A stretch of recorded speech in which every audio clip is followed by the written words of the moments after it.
চলেন আজকে লেকটের পারে এখন তো ফিনল্যান্ডে শরৎকাল চলে, অটাম চলে।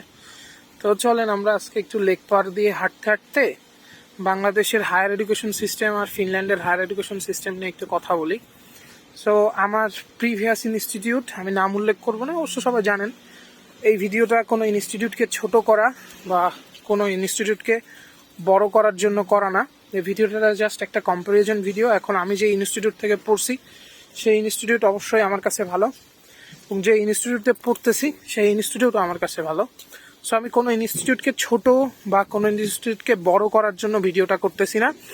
আমি জাস্ট ভিডিওটা করতেছি আপনাদেরকে লেকটা একটু দেখাবো, আর আমাদের এডুকেশন সিস্টেম থেকে ফিনল্যান্ডের এডুকেশন সিস্টেম কেন ভালো, কেন আমাদের এডুকেশন সিস্টেম খারাপ, সব কিছু নিয়ে আমরা একটু কথাবার্তা বলবো। এই যে লেকের হচ্ছে এখানে একটা পাটাতন করা আছে, সুন্দর জায়গা এই জায়গাটা। আপনারা হয়তো জানেন আমার ব্যাচেলার করা হচ্ছে ইলেকট্রিক্যাল ইঞ্জিনিয়ারিংয়ে, আর আমি মাস্টার্স করতে আসছি ওয়্যারলেস কমিউনিকেশন অ্যান্ড আরএফ সিস্টেমে। সো আমার প্রিভিয়াস ভার্সিটির, এখন তো বাংলাদেশে সবাই বাই সেমিস্টারে চলে গেছে, আমার প্রিভিয়াস ভার্সিটি ছিল ট্রাই সেমিস্টারে, মানে 3টা সেমিস্টার। একটা সেমিস্টারে 3টা করে টার্ম হইতো, first term, mid term, then final term. First term, mid term আর ফাইনাল টার্ম মিলে আমার যতটুকু মনে পড়ে 70% মার্ক ছিল, আর বাদ বাকিটা ফাইনাল টার্মের মার্ক। সরি 70% মার্ক ছিল 3টা টার্ম মিলায়, আর বাদ বাকিটা হচ্ছে প্রেজেন্টেশন, অ্যাসাইনমেন্ট, অ্যাটেন্ডেন্স, এইগুলো নিয়ে আর কি। আমি এখন আমার বর্তমান ইউনিভার্সিটির কারিকুলামটা একটু বলার চেষ্টা করি। সেটা হচ্ছে যে আমাদের এখানে সব কিছু বাই সেমিস্টারে। তো প্রত্যেকটা সেমিস্টারে আমি যতদূর জানি 2 মাস করে একটা ব্রেক থাকে সেমিস্টার শেষে, সেমিস্টার ব্রেক। তো সেমিস্টার ব্রেক বাদে আপনার হচ্ছে 10 মাস ক্লাস হয় আনুমানিক। তো 10 মাস ক্লাসের ভিতরে আপনার কিছু কিছু সাবজেক্টে অনেক বাতাস ছাতি উড়াই নিয়ে যাইতেছে। কিছু কিছু সাবজেক্টে আপনার আছে, ম্যান্ডেটরি অ্যাটেন্ডেন্স আছে, কিছু কিছু সাবজেক্টে আপনার ম্যান্ডেটরি অ্যাটেন্ডেন্স নাই, আপনি অ্যাটেন্ড করলেও পারেন, না করলেও পারেন। মডিউলে আমাদের ওই ইয়াগুলার ক্লাসগুলার ভিডিও থাকে। তারপরে আমাদের দেশে যেটা হয়, অ্যাটেন্ড না করলে মার্ক কাটা যায়। আমাদের দেশে প্রেজেন্টেশন আছে, এখানে আমার কোনো সাবজেক্টে প্রেজেন্টেশন নেই। এরা আসলে বদার করে না, এরা এমনভাবেই আপনাদেরকে গড়ে তুলবে যে আপনি এমনিই প্রফেশনাল হবেন। সো আপনাকে আলাদা করে প্রেজেন্টেশন দেওয়ার, মানে প্রেজেন্টেশন থাকতে পারে, আমার কোনো কোর্সে এখন পর্যন্ত প্রেজেন্টেশন আসে নাই, প্রেজেন্টেশন ভবিষ্যতে থাকতে পারে, কিন্তু এই যে আমাদের যেরকম থাকে প্রেজেন্টেশন দিতেই হবে প্রথম সেমিস্টারে এসে, আমরা যারা ফ্রেশার থাকি আমাদের একটা থাকে যে প্রেজেন্টেশন কিভাবে দিব। যাই হোক, প্রেজেন্টেশন এখানে নাই আপাতত। আর এদের মার্কিং সিস্টেমটা হচ্ছে, এদের দেখেন আমার যেই ক্লাসগুলো ম্যান্ডেটরি সেগুলো আরও সপ্তাহে ক্লাস থাকে 3টা 4টা, কোনোটা 2টা, কোনোটা 3টা, কোনোটা 4টা, ইভেন অনলাইন মিলায় 5টাও আছে। এখন আমি এই 5টা ক্লাসের ভিতরে যে কোনো একটাতে অ্যাটেন্ড করলেই হবে। মানে কতটা ফ্লেক্সিবিলিটি, আপনি যদি মিস করেন একটা, আপনার ইমার্জেন্সি থাকতেই পারে। এরা বিশ্বাস করে যে আপনি ক্লাস বা কোনো পরীক্ষা যদি আপনি মিস দেন, তার মানে হচ্ছে আপনার কোনো ইমার্জেন্সি আছে এটার থেকে, এই জন্য আপনি মিস দিচ্ছেন। সো যাই হোক, এটা হচ্ছে ক্লাসের সিস্টেম। পরীক্ষার সিস্টেম হচ্ছে একই পরীক্ষা, কিছু কিছু সাবজেক্টে একটাই থাকে, কিছু কিছু সাবজেক্টে একই পরীক্ষা ভিন্ন ভিন্ন ডেটে থাকে। মানে একটা পরীক্ষা 3টা ডেট, আপনি যে কোনো একটা সুইটেবল ডেট আপনার মতো করে নিতে পারবেন, একটা পরীক্ষা দিলেই হবে। এখন মনে করেন একটা সাবজেক্টের, আমার একটা সাবজেক্ট আছে এইবার, তো এই সাবজেক্টের নাম হচ্ছে সিগন্যাল প্রসেসিং। তো সিগন্যাল প্রসেসিং এর সাবজেক্টে টোটাল 6টা পরীক্ষা, 3টা ইলেকট্রনিক এক্সাম আর 3টা হচ্ছে আপনার পেপার বেসড এক্সাম, ঠিক আছে? তো 3টা ইলেকট্রনিক এক্সাম থেকে আমি যে কোনো একটা দিতে পারবো, আবার 3টা পেপার বেসড এক্সাম থেকেও আমি যে কোনো একটা দিতে পারবো। মানে ইউ হ্যাভ দ্য ফ্লেক্সিবিলিটি। আবার পরীক্ষা এমন না যে 1 সপ্তাহ বা 2 দিন পর পর পরীক্ষা, একটা পরীক্ষার পরে মিনিমাম 1 মাস ব্রেক আছে, দেন তারপর আরেকটা পরীক্ষা। সো আপনি যদি 6টার ভিতরে যে কোনো একটা দেন এবং আপনার যদি গ্রেড ভালো হয়ে যায় বা আপনি যদি পাস করে যান, আপনি যদি ওই গ্রেড নিয়ে স্যাটিসফাই থাকেন, তাহলে আপনাকে ওই কোর্সে পাস দিয়ে দেওয়া হবে। কিন্তু মনে করেন আমি প্রথম একটা পরীক্ষা দিলাম এবং ফেল করে গেলাম। তার মানে আমাদের দেশে কি হয়, আমরা কিন্তু এখানে টাকা দিয়েই পড়তেছি, যদিও আমার স্কলারশিপ আছে আমার লাগতেছে না, কিন্তু যাদের স্কলারশিপ নাই তাদের কিন্তু টাকা দিয়ে পড়তে হচ্ছে ক্রেডিটের জন্য, ইজন্ট ইট? তো আমাদের ভার্সিটিগুলোতে কি হয়, ফেল করছো আবার কোর্স নাও, টাকা দাও, আবার করো, আবার দাও। এদের এরকম সিস্টেম না। আপনি একটা পরীক্ষায় ফেল করছেন, তো 1 মাস পরে আরেকটা পরীক্ষা আছে, আপনি ওটাতে দিয়ে পাস করলেও হবে। আপনাকে এইভাবে 3টা পরীক্ষা দিছে পেপার বেসড, কাঠবিড়ালি 3টা পরীক্ষা দিছে আপনার পেপার বেসড। হাই হাই কাঠবিড়ালি দেখে একটা কথা বলি, এখানে ফিনিশ যারা আছে এরা পকেটে করে বাদাম নিয়ে আসে ওদের জন্য, আমার কাছে নাই, আমি দিতে পারলাম না, এই জন্য কাঠবিড়ালি মানুষ দেখলে আসে। সো আপনি 3টা পেপার বেসের ভিতরে যে কোনো একটাতে পাস করতে পারবেন, দ্যাটস ইট। আপনি একটাতে ফেল করছেন আবার বসতে পারবেন। মানে আপনাকে 3টা পেপার বেস এবং 3টা ইলেকট্রনিক এক্সাম দিয়ে আপনাকে 6বার সুযোগ দেওয়া হচ্ছে একটা পরীক্ষা দেওয়ার, এবং 6বারে যে কোনো একটাতে দিয়ে আপনি পাস করলেই হবে। আবার মনে করেন আপনি পাস করে গেছেন একটাতে, কিন্তু আপনি স্যাটিসফাইড না আপনার গ্রেড নিয়ে, তাহলে আপনি আবার বসতে পারবেন। It's not a big deal এখানে। যে এরা মানে আমরা যেটা বলি যে অলাভজনক প্রতিষ্ঠান, আমাদের যে অলাভজনক প্রতিষ্ঠানের যে সংজ্ঞাটা, এটা এরা এইখানে পালন করে, যেটা বাংলাদেশে পালন করে না। আচ্ছা, এইবার আসি আমাদের সেমিস্টার সিস্টেমে। আমাদের সেমিস্টার 2টা সেমিস্টার, কিন্তু প্রত্যেকটা সেমিস্টার আবার 2টা করে পিরিয়ডে ভাগ করা, ঠিক আছে? 2টা করে পিরিয়ডে ভাগ করা প্রত্যেকটা সেমিস্টারে। যেরকম আমার এই সেমিস্টারে 2টা পিরিয়ড, 2টা পিরিয়ডের ভিতরে আমার একটা পিরিয়ডে এই সিগন্যাল প্রসেসিং শেষ হয়ে যাবে। আবার কিছু কিছু কোর্স আছে 2টা পিরিয়ড মিলেই হয়, মানে 1 সেমিস্টার দরকার। যেরকম আমার একটা আছে কমিউনিকেশন থিওরি, এটার জন্য আমার 2টা পিরিয়ডই দরকার। দেন তারপরে হচ্ছে আমার basic course in wireless communication, এটার জন্য 2টা কোর্স দরকার। আবার কিছু কিছু কোর্স আছে 1 বছর ধরে, আমার একটা কমিউনিকেশনের ল্যাব আছে, ওটা 1 বছর ধরে। সো এইখানে না আপনার হচ্ছে ওই লাক্সারিটা আছে, আপনি চাইলে ক্লাস আজকে করতে পারলেন না, কালকে করতে পারবেন।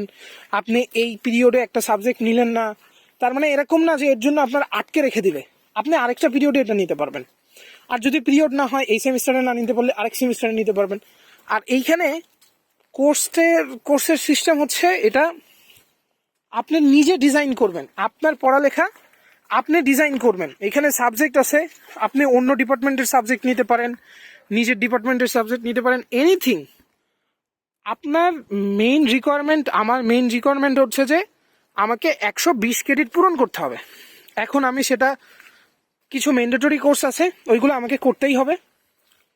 আর বাদ বাকিটা আমি মনে করেন ট্রিপলিতে পড়ি, আমার মেকানিক্যালের একটা সাবজেক্ট ভালো লাগছে, আমি মেকানিক্যালের সাবজেক্ট নিয়ে পড়তে পারি। আমার মনে করেন যে হচ্ছে একটা হিস্টোরির সাবজেক্ট ভালো লাগছে, আমি হিস্টোরির সাবজেক্ট নিয়ে পড়তে পারি। আমাকে 120 ক্রেডিট কমপ্লিট করতে হবে উইথ মাই ম্যান্ডেটরি সাবজেক্টস, ঠিক আছে? ম্যান্ডেটরি সাবজেক্টগুলো বাদে আমি যে কোনো সাবজেক্ট নিতে পারি, যে কোনো সাবজেক্টের, যে কোনো ডিপার্টমেন্টের। এটা হচ্ছে লাক্সারি। আপনি 120 ক্রেডিটের টাকা পে করতেছেন, কিন্তু আপনি চাইলে 150 ক্রেডিটও করতে পারেন, ইটস ইউর উইশ। আপনাকে ওই বাদ বাকির জন্য টাকা নিবে না, ঠিক আছে? মানে এরা এরা ভাই একটা অলাভজনক প্রতিষ্ঠান যে কাকে বলে, এটা এখানে আসলে বোঝা যায়। আপনার অনেকেই বলেন যে হচ্ছে এক্সাম নাই, এক্সাম নাই। না, এক্সাম আছে, ফিনল্যান্ডে এক্সাম আছে, কিছু কিছু কোর্সে এক্সাম নাই, just attendance and class performance দিয়ে শেষ। কিছু কিছু কোর্সে এক্সাম আছে। সো আমার মনে করেন কমিউনিকেশন থিওরি এর 2টা মিড টার্ম আছে। তো আমি যদি চাই এই 2টা মিড টার্মে অ্যাটেন্ডও করতে পারি, আমি না চাইলে নাও করতে পারি, আমি শুধু ফাইনাল অ্যাটেন্ড করতে পারি, এটা আমার ইচ্ছা।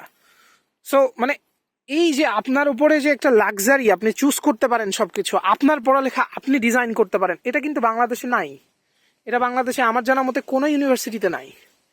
তারপরে আপনি মনে করেন যে হচ্ছে কোর্স আমাদের অফার করার একটা সময় থাকে, যে এই সময়ের ভিতরে আপনাকে কোর্স নিতে হবে, এটা বাংলাদেশেও থাকে। কিন্তু কোর্স আমরা ড্রপ করতে পারি না যখন তখন। আমরা যদি কোর্স ড্রপ করি, আমাদের কি থাকে যে এই সময়ের ভিতরে কোর্স ড্রপ করলে 50% ক্যাশব্যাক পাওয়া, এরপরে করলে তুমি 1 টাকাও পাবো না। এইখানে এরকম সিস্টেম না ভাই। কালকে আমার ফাইনাল পরীক্ষা, মনে করেন আগামীকালকে আমার ফাইনাল পরীক্ষা, আমি আজকে মনে হইতেছে যে আমি পরীক্ষা দিলে পাস করব না বা আমার পরীক্ষা ভালো হবে না, আমি সাথে সাথেই ড্রপ করতে পারি। কালকে পরীক্ষা, আমি আজকেই ড্রপ করতে পারি, আমার এর জন্য কোনো টাকা দেওয়া লাগবে না, আমার কোনো টাকাই কিচ্ছু করবে না ভাই। আপনার এই লাক্সারিটা আছে, আপনার প্রেশার লাগতেছে, আপনি এটা বাদ দিয়ে দিতে পারেন। দেন তারপরে আপনি আপনার মতন করে কোর্স প্ল্যান করবেন। কেউ আপনাকে বলবে না যে এই সাবজেক্ট তোমাকে নিতে হবে, 15 ক্রেডিটের বেশি তুমি নিতে পারবে না। আমাদের দেশে কি হয়, 4 বছরের কোর্স আপনাকে 4 বছরই করতে হবে। আপনি যদি 3 বছরে করে ফেলেন আপনাকে ছেড়ে দেওয়া হবে না। কিন্তু আমার কোর্স 2 বছরের, আমি যদি 2 সেমিস্টারে 120 করতে পারি আমাকে ছেড়ে দিবে। তাদের কোনো আটকানোর কিছু নাই যে তুমি পেরে গেছো তুমি চলে যাও। আমাদের কি হয় যে না তোমাকে 2 সেমিস্টারই থাকতে হবে, না হলে হবে না, বা তোমাকে 2 বছরই থাকতে হবে বা 4 বছরই থাকবে, এই ধরনের কিছু নাই। আপনি 2 সেমিস্টারে শেষ করতে পারলে ভালো, আপনি চলে যান 2 বছরে শেষ করে দিয়ে। সো এইটা হচ্ছে লাক্সারি আপনার ফিনল্যান্ডে পড়ালেখা করার। আপনি আপনার কোর্স আপনার মতন করে সাজাইতে পারেন। কোর্স মানে আমি তো ফার্স্ট ইয়ারে প্রথমেই আপনাকে কোর্স ডিজাইন করতে বলে। আমাদের একটা অ্যাপ আছে শিশুতে গিয়ে আমাদেরকে কোর্স ডিজাইন করতে হয়। 120-এর জায়গায় আমি কোর্স ডিজাইন করছি 135। এটা কোনো বিষয় না, আপনি 120 ন্যূনতম করতে হবে, আপনি এর বেশি করতে পারেন। তারপরে মনে করেন আমি 136 ক্রেডিট করছি ইন টোটাল 2 বছরে। এখন আমি চুজ করতে পারবো মার্কশিটে যে আমি কোন কোন সাবজেক্টগুলো নিতে চাই। মনে করেন আমি 136 ক্রেডিট করছি, কিন্তু সেখানে এদের প্রায় 5টা ফিনিশ ল্যাঙ্গুয়েজ কোর্স আছে, একটা ম্যান্ডেটরি, আর বাদ বাকি আপনার ইচ্ছা, আপনি করলেও করতে পারেন না করলেও করতে পারেন। সো মনে করেন আমি 5টা ফিনিশ কোর্স নিয়েছি, তো আমি চাচ্ছি না এই 5টা ফিনিশ কোর্স আমার মার্কশিটে আমি দেখাবো। সো আমি তাদেরকে বলতে পারি যে আমি এই 5টা দেখাইতে চাই না, আমি এই 120 ক্রেডিট এই কয়টা সাবজেক্ট দেখাইতে চাই। তারপরে আমাদের কি হয় ভার্সিটিগুলোতে, একটা সাবজেক্ট থাকে তার আবার ল্যাব থাকে আলাদা। আমাদের একটা সাবজেক্টের ভিতরেই ল্যাব থাকে, লেকচার থাকে, এক্সারসাইজ ক্লাস থাকে আলাদা। যেরকম আমার কমিউনিকেশন থিওরি বলে একটা কোর্স আছে, এটাতে ল্যাব থাকে, এটাতে আলাদা থিওরি ক্লাস থাকে, এটাতে আলাদা এক্সারসাইজ ক্লাস থাকে, এবং আপনাকে প্রত্যেকটা ক্লাসেই আসতে হবে। এগুলো হচ্ছে ম্যান্ডেটরি, কারণ আপনার ক্লাসে পয়েন্ট আছে, আপনি যদি ক্লাস না করেন তাহলে পয়েন্টটা মিস করবেন। দেন তারপরে এইখানে শুধুমাত্র ক্লাস আর হচ্ছে বোনাস পয়েন্টের অ্যাসাইনমেন্ট করেই পাস করা যায়। আপনার বোনাস পয়েন্টের অ্যাসাইনমেন্টগুলো যদি ঠিকঠাক মতন করেন তাহলে আপনি এমনিতেই পাস করে যাবেন, আর যদি ক্লাসগুলো ঠিকঠাক মতন পড়েন। হ্যাঁ, কিছু কোর্স আছে আপনাকে তো পরীক্ষা দিতেই হবে। সো এইখানে না আপনার ওই যে পড়ালেখা নিয়ে যে একটা প্রেশার, ভাই ফার্স্ট টার্ম চলে আসছে না হলে তো গেছি গা, এরকম কোনো এক্সট্রা প্রেশার নেই। So that is the luxury of Finland education that you get. আর আমার ইউনিভার্সিটির সিজিপিএ হচ্ছে 5 করা, আর এদের হচ্ছে কিছু কোর্স আছে হচ্ছে জাস্ট পাস ফেল, কোনো গ্রেডিং নেই। কিছু কোর্স আছে যে হচ্ছে আপনার গ্রেডিং করা হয়, এবং এদের গ্রেডিংগুলো এমন না যে হচ্ছে 1.5 আছে, 1.6 আছে, এরা ইন বিটুইন কোনো কিছু নাই। 1 2 3 4 5 এটাই হচ্ছে ওদের গ্রেড, ইন বিটুইন কোনো কিছু নাই। সো এটাই হচ্ছে আপনার বেসিক পার্থক্য আমাদের এডুকেশন সিস্টেমের সাথে। তো আবারও বলি, আমি আমার যে ইনস্টিটিউট থেকে পড়ে আসছি আমি তার কাছে কৃতজ্ঞ, কারণ তার কাছ থেকে পড়ে আসছি বলেই আমি এই জায়গায় আসতে পারছি। আবার আমি যে জায়গায় আসছি মানে অনেক কিছু হয়ে গেছে, আমি অনেক কিছু জেনে গেছি, এই ইনস্টিটিউটের হয়ে গেছি, বা এই ইনস্টিটিউটে আসছি বলে আমি অনেকের ইনস্টিটিউটের দাম দিতেছি না বা শ্রদ্ধা করতেছি না, এরকম কিছু না। জাস্ট আমি একটা কম্পারিজন করলাম, আপনাদের হয়তো ভালো লাগবে দেখে।